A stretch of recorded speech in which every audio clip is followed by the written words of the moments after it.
Hello, social media world, social media family.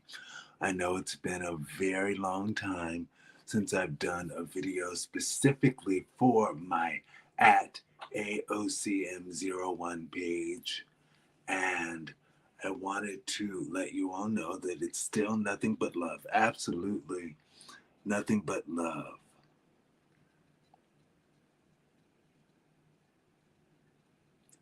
And this video, I the title is He Likes My Body Less Touched. And so it's no secret, dun, dun, dun, dun, I am in a relationship, right? And I'm not going to say a whole lot about it necessarily. Like, I know on hashtag Verse TV, I have a whole segment called hashtag for future husband, heart. And yes, I think instead of going into all of that, I will say that I have some good reasons that I do that with positive goals of helping people and things people can do. Anyway, this is particularly He Likes My Body Less Touched because on the show one week I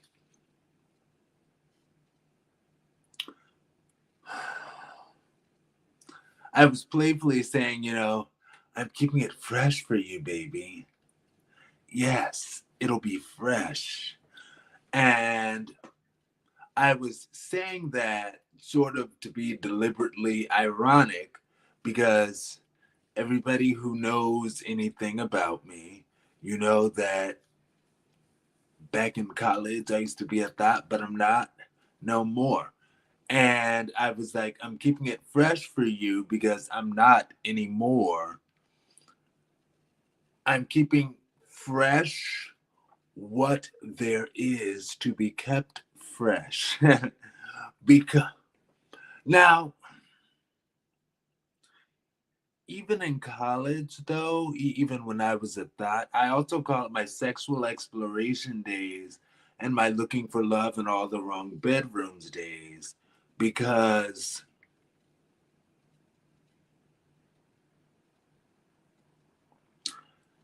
I don't, I know some people do, and whatever floats your boat and finds your lost remote, like whatever, it's totally cool. I say, be safe, of course, but whatever you like. Oh, I forgot I need to change my diaper. Anyway, oh my gosh. I know I make myself sound so disgusting, but I'm also just being honest with you all about where I currently am. Ooh, I know because it's been so long, I can just talk about a million things, but I can get right back to this. But I had an Uber driver today who was telling me about she was helping me get my walker in her car, and she was like, "Oh, I'm okay taking care of this because I do this for my mom. She has MS." I'm like, "What?" Or I've done this for my mom. She has MS, and I'm like, let's talk all about it because I too have MS diagnosis. And she's like, yes, let's talk all about it. And she was telling me how her mother, and this is why I say it takes work. Gosh, does it ever take work? Oh, mm, mm, mm, mm. Yeah. I go to the gym once a week which is more than it was. It was every other week. Anyway, okay, so I'm talking about her. And her mom got to the point that she was in a wheelchair. And she upped her therapy game. And she goes to physical therapy 3 times a week now. And not only did she get out of that wheelchair, she's not in a walker, she's walking freely.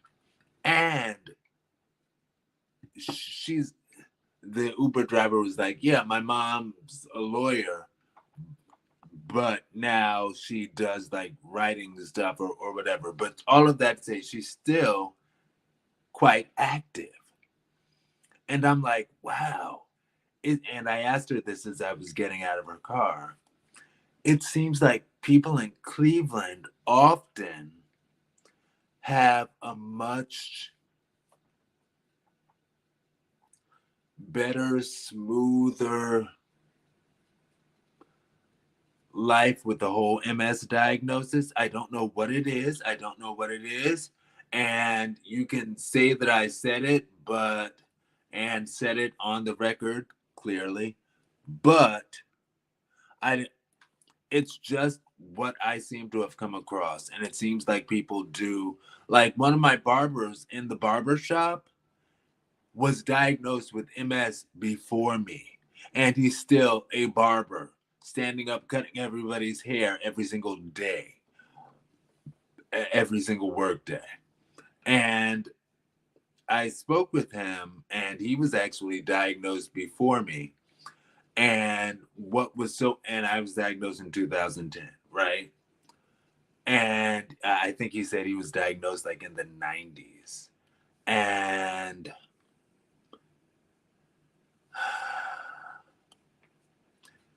you can't give up.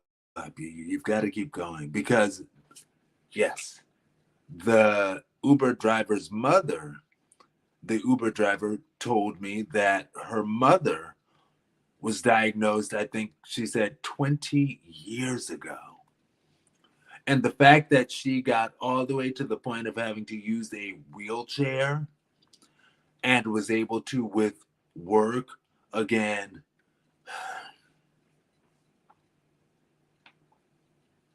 it takes commitment to a thing. It does. But she was able to use the rehab therapy. I forget what it's called just that fast. But doing that therapy, she was able to get out of her wheelchair and now she's free walking. Free walking, that's what I call it. And I think about myself and the gym. I know it. I remember what this video is talking about, y'all. Okay. I won't forget entirely. But as far as myself in the gym, when I first got to Cleveland, and again, I share what I share because there's a possibility that someone will take benefit from hearing about other people's paths and hearing about other people's success and encourage them to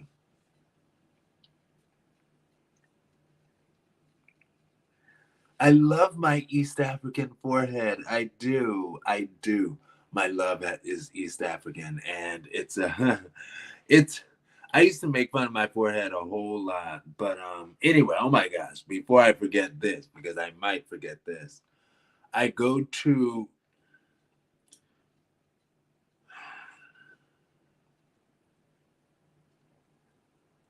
and I'm actually just putting this together as I'm talking it out with you all right now. Thank you for bearing with me. But when I first got to Cleveland, my weakness, like I just went down. Although, truth be told, I was going down in Baltimore, but that's related to the fact that pre-pandemic, I would go to the gym 3 to 5 days a week, right? But in the pandemic, all the gyms shut down. And I work from home, so it's not like I have to worry about getting out of the house for a commute or anything like that. So I was literally just in the house all day. And then I moved to Cleveland and I was still just in the inside all day. And I just got worse and worse. And that's why I referenced the fact that she goes to the physical therapist 3 times a week. Three. And eventually I don't know if I need to tell all this backstory, but suffice it to say, I tried cryotherapy and it just so happened to be at a gym and they overcharged me. I'm really shortening the long story. They overcharged me for the cryotherapy, and I was like, oh. And then they were like, yeah, so we can give you a refund or we can give you a credit to have a personal trainer. And I was like, you know what?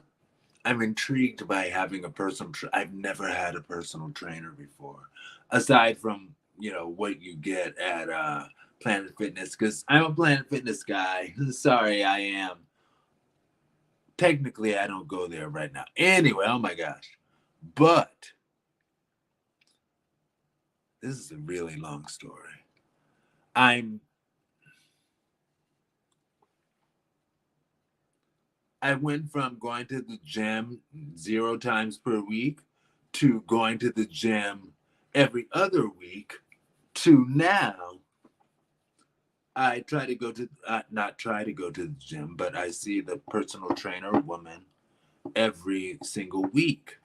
And I also have a gym membership now, and they're trying to get me to go early before work sometimes. And I was like, I don't know if I want to do that because I just don't want to.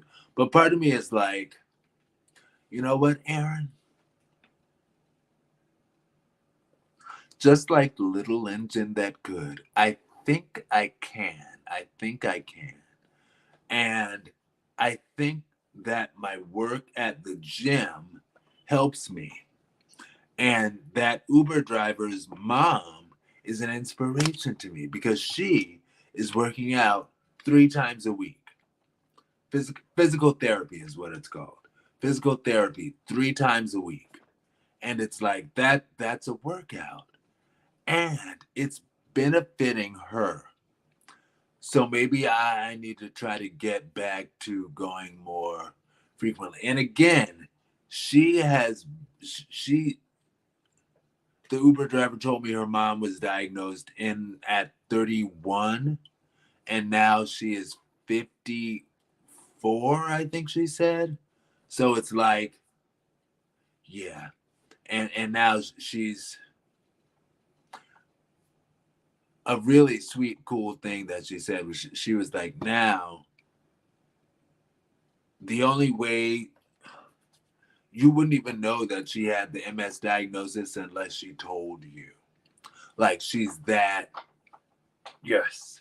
And that inspires me so much. And again, he's not my barber because technically I saw somebody else first. And anyway, that's my barber. But he's one of the barbers at the barber shop that I go to, which I frequent. And he was diagnosed again. I think he said like in the 90s. And it's like he's still up cutting hair. So all of that to say, because I know at the time that I was diagnosed, originally, I really thought like there was no hope. I thought there was no hope. I didn't see any hope. I I knew the singer Tamia had the MS diagnosis, and I was like, well, she's clearly surviving and surviving and succeeding. So that's a positive, encouraging thing. But then my second person I knew was Richard Pryor, I think. And I was like, yeah, that's. Was it Richard Pryor or. I think it was Richard Pryor. I'm not 100% sure, but I think so. So at the end of the day, I'm just saying it was Tamia, who's doing well and succeeding, and somebody who was in a position of a lot of struggle. Does Richard Pryor have multiple sclerosis diagnosis?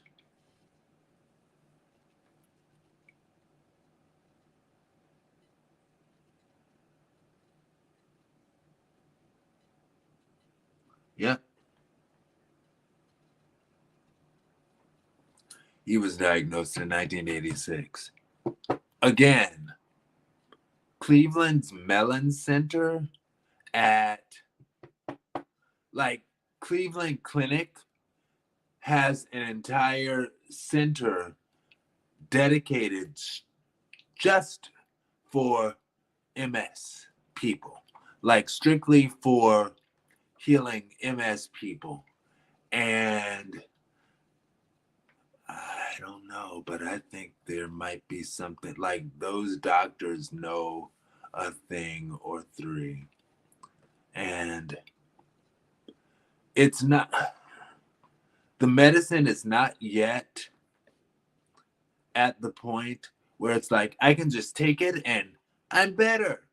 No, it's not there yet. One day, maybe. That's a song by Tanya Blunt. Anyway, but one day, maybe. It's not there right now, though. But with work, you can do it. Because, yes, the Uber driver was telling me that her mom also goes to Cleveland Clinic, the Mellon Center. So, yeah, all of that to say, we can't give up, people. Let's not give up. Let's not. And as far as the original discussion on this topic of today's recording, are we at 20? Something like it. Anyway, but he likes my body less touched. I told him like playfully, I'm keeping it fresh for you, baby. Yes, you know, and the irony of it. So I was kind of saying it like a joke because I know that, yeah, my body's been touched before. I was looking for love in all the wrong bedrooms, but my body's been touched. And but I've not been that active lately. Honestly, like since I've been to Cleveland, I've only had interactions with two penises. Sorry, but I don't have to go into detail with that. But only two, and some 2 times. No, there is the guy that I dated off and on in my early 30s up to 40, just like the guy that I dated off and on in my early 20s up to 30. I had that same situation again because I just, and I'm actually going to talk about this on for Monday's show, but I just can lay it on too hard and thirsty, desperate, and guys will be like, "Get away from me, you thirsty thought," and that's what happens. That's what's happened in my case.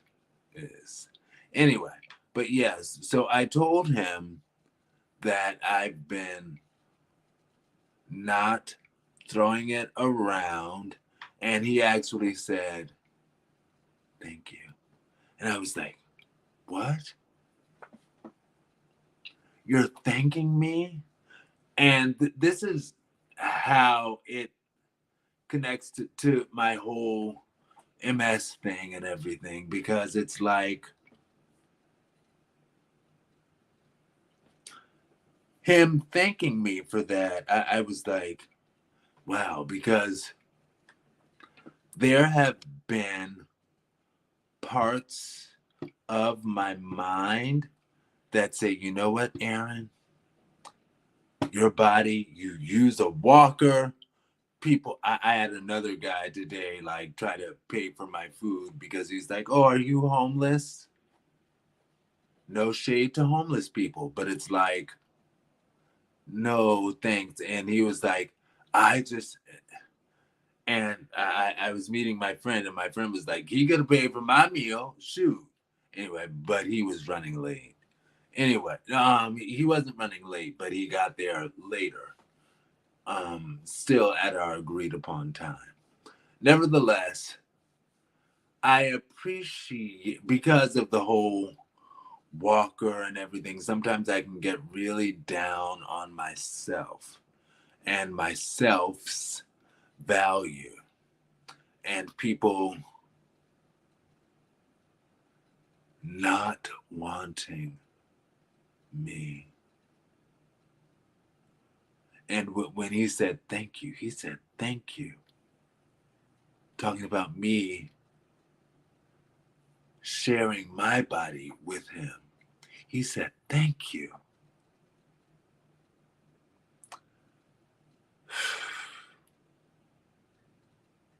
That meant and means a lot. All right, hashtag verse social media family. Hashtag social hashtag social media family. Because I can tell there are some people who apparently like really dislike hashtag verse TV. And even though at this point, hashtag verse TV is just me, just like at AOCM01 is just me, because it's two different types of things for two different groups of people, I believe. But still, as far, yeah, absolutely. As far as what is this, 22 minutes? Yeah, that's ridiculous. Well, no, it's not ridiculous, but that's the kind of thing that I would talk about on this channel, because it was okay to take that tangent and talk about that Uber driver. And I really hope that people have been encouraged by such a story as I was encouraged by such a story. Oh, and get this, happy Pride. She, I don't remember exactly how we got on the subject, but I said, because I'll often, not often, but often enough, I guess, somehow, like, I try to be very comfortable with, if it's a situation that's saying, oh, my boyfriend or something like that comes up, I try to be very comfortable bringing it up, because I think it should just be regular. It will, like, we shouldn't have to like make a big deal about it. We shouldn't have to, right? In some cases we do, but we shouldn't have to. We should be able to just talk about our love and our life just like any and everybody else does. It's not some offshoot of reality. That is reality. It's our reality. Anyway, but yeah, so it came up to her, and I said something about, she's like, oh, well, FYI, I'm a lesbian. And I was like, yes, happy Pride. Anyway, she's she's really cool. Talk to y'all later. Social media family. Peace. Stay blessed. All right. And and go with Mint Mobile. I was talking with a friend of mine who was spending way too much on cell phone service. Go with Mint Mobile. And I sent him my referral link. MINTMOBILE.com.